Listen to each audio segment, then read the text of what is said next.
काला पानी, जिसे सुनकर रोंगटे खड़े हो जाते हैं। काला पानी की सजा भारत के स्वतंत्रता संग्रामी को सजा देने के लिए बनाया गया था, जिसे सुनकर उस समय लोगों के रोंगटे खड़े हो जाते थे।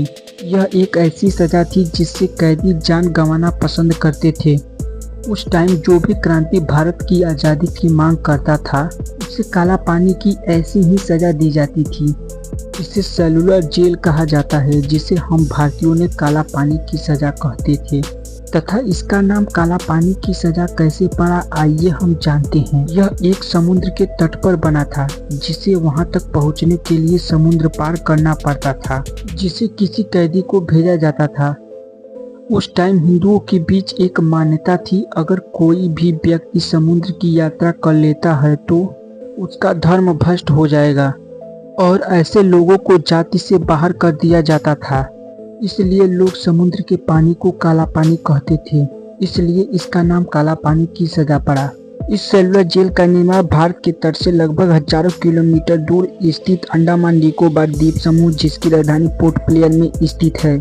सन 1857 की क्रांति के बाद ब्रिटिश सरकार ने भारत के क्रांतिकारियों को गिरफ्तार करके उनका मनोबल तोड़ना चाहती थी। उस टाइम अंग्रेजों का मानना था कि इन सबको ऐसी जगह रखा जाए ना कोई इन्हें देख सके और ना कोई विरोध कर सके, क्योंकि उस टाइम एक क्रांति चिंगारी काफी था जो अंग्रेजों का साम्राज्य खत्म कर सके। इसलिए अंग्रेजों ने भारत से हजारों किलोमीटर दूर स्थित अंडमान निकोबार द्वीप समूह, जिसकी राजधानी पोर्ट ब्लेयर में स्थित है, वहां पर सेलुलर जेल का निर्माण कराया था और यहाँ से कोई भाग भी नहीं सकता है। इसके लिए अंग्रेजों ने सन 1858 ईस्वी में लगभग हजारों क्रांतिकारियों को जहाज में बैठाकर अंडमान निकोबार द्वीप पर ले गए। कुछ घंटों बाद ये क्रांतिकारी सुनसान द्वीप पर पहुंचते हैं, जहां चारों ओर जंगली जीव, सांप, बिच्छू, कीड़े मकोड़े आदि जानवर थे। इसके अलावा कुछ नहीं था उस आइलैंड पर। वहां पर ये सब देखकर कैदियों के पसीने छूटने लगे थे। लेकिन वहां पर एक जेल का निर्माण हो, इससे पहले अंग्रेजों के लिए रहने के लिए जंगलों को काटकर ब्रिटिश अधिकारियों के लिए कमरा बनाया गया। यह काम इतना मुश्किल था जिससे कई स्वतंत्रता संग्रामी अपनी जान गंवा दिए थे, क्योंकि उस आइलैंड पर कीड़े मकोड़े का आतंक था, जहां पर उसका कोई इलाज नहीं था, तथा वहां पर मच्छरों का भी आतंक था, जिससे मलेरिया जैसी बीमारी हो गई थी, क्योंकि कैदियों के लिए कोई व्यवस्था नहीं था। ऐसा करते करते आ जाता है सन 1960। यहीं से शुरू होता है सेलुलर जेल का निर्माण। सेलुलर जेल का निर्माण हो इससे पहले एक ऊंचा टावर बनाया जाता है, जिस पर एक बड़ा सा घंटा लगाया जाता है। इस घंटे का काम होता है, अगर कोई भी खतरा महसूस होता है तो या कैदी भागने की कोशिश करे तो इसे दबा दिया जाए। नमूना तो ये देखिए, इसका निर्माण वही लोग कर रहे थे जिनको थोड़ी ही दिनों बाद उस जेल में कैद होना था। इसके बाद शुरू हुआ 7 शाखाओं में फैले जेल का निर्माण। हर शाखा 3 मंजिल की बनाई गई थी, जिससे अंग्रेज चाहते थे कि कोई भी कैदी आपस में बात न कर पाए। अंग्रेज कैदियों को रखने के लिए 696 के आसपास सेल बनाए थे। इसकी बनावट के कारण इसका नाम सेलुलर जेल पड़ा। इसका मतलब होता है कई सारी शाखाएं। प्रत्येक सेल 4.5 × 2.7 मीटर था। हर सेल के 3 मीटर ऊपर एक खिड़की बनाई गई थी। अफसोस यह है कि कोई भी कैदी इस खिड़की से भाग नहीं सकता था, क्योंकि बाहर लहराता डरावना समुद्र था। तथा इस जेल का निर्माण लाल ईंटों से किया गया था। इसे म्यांमार वर्मा से मंगाई गई थी। इसे बनाने में लगभग 5,17,000 रुपए लगे थे। यहाँ पर हर एक कैदी को लगभग रोजाना 12 से 13 किलोग्राम नारियल कोहू बैल की तरह तेल पेरना था और रस्सी बनाना, चक्की चलाना, नारियल छीलना आदि काम थे। अगर कोई भी कैदी अपने कोटे का काम पूरा नहीं कर पाता था तो उसे कोड़े से पीटा जाता था और उसे खाना के नाम पर आइलैंड पर जमे घास फूस की सब्जी बनाकर दिया जाता था। अगर कोई भी कैदी जेल के नियम का उल्लंघन करते हुए पाया जाता था तो उसे कई दिनों तक ऐसे खुरदरे कपड़े एवं जंजीरों में बांधा जाता था। इससे कैदी का पूरा शरीर छिल जाता था।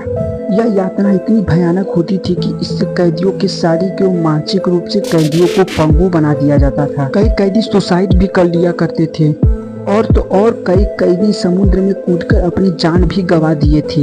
अगर किसी कैदी की जान चली जाती थी तो उसका लाश घर वालों को नहीं दिया जाता था, पत्थर में बांधकर समुद्र में फेंक दिया जाता था। अंग्रेजों के आतंक से कई कैदी भागे भी थे, लेकिन उन्हें पकड़ लिया गया था। एक बार अंग्रेजों के आतंक से बचने के लिए लगभग 200 कैदियों ने भागा था, लेकिन उन्हें कुछ देर बाद पकड़ लिया गया था। लेकिन वे जानते थे यदि अंग्रेज उन्हें पकड़ लेंगे तो उनके साथ क्या करेंगे। जब वह पकड़े गए तो कई कैदी समुद्र में कूदकर अपनी जान ले ली और इसमें से 87 कैदी को अंग्रेज अफसर जेपी बकर ने फांसी की सजा दे दी। द्वितीय विश्व युद्ध के समय जापानियों ने सेल्युलर जेल पर कब्जा कर लिया था और उन्होंने इस जेल के निर्माता अंग्रेजों को ही यहाँ पर कैद के रूप में रखा था। जापानियों ने सेल्युलर जेल के 2 हिस्सों को नष्ट कर दिया था। फिर 1945 में अंग्रेजों ने इस पर फिर कब्जा कर लिया। हमारे स्वतंत्रता संग्राम के सेनानी जिन्होंने काला पानी की सजा भुगती, उनमें वीर सावरकर, बाबू सावरकर, एस चंद्र चटर्जी, मौलाना अहमद उल्लाह, सोहन सिंह, डॉक्टर दीवाना सिंह, गोपाल भाई, मौलाना फजल खैराबादी, प्रेमचंद्र और अन्य बहुत से लोग थे। सेल्युलर जेलों पर वीर शहीदों के नाम आज भी लिखे हैं। साथ ही वहाँ पर एक संग्रहालय भी बना है जहाँ पर उन अस्त्रों को भी देखा जा सकता है। भारत की आज़ादी के बाद 2 शाखाओं को ध्वस्त कर दिया गया और बाकी बची 3 शाखाओं को 1969 ईस्वी में राष्ट्रीय स्मारक घोषित कर दिया गया और 1963 ईस्वी में यहाँ पर एक गोविंद बल्लभ पंत हॉस्पिटल खोला गया लोगों की सेवा के लिए। आपको भी कभी घूमने का मौका मिले तो एक बार सेल्युलर जेल जरूर जाकर आएं। आपको यह वीर क्रांतिकारियों की हिम्मत और जज्बे को देखकर गर्व की अनुभूति होगी। भारत सरकार ने हमारे स्वतंत्रता सेनानियों की स्मृतियों को आज भी संभाल कर रखा है। जब भी आपको कभी जीवन में घूमने का मौका मिले तो एक बार काला पानी जरूर जाएं। वीडियो अच्छी लगी तो प्लीज़ कमेंट कीजिएगा। बहुत जल्दी मिलते हैं नेक्स्ट वीडियो में।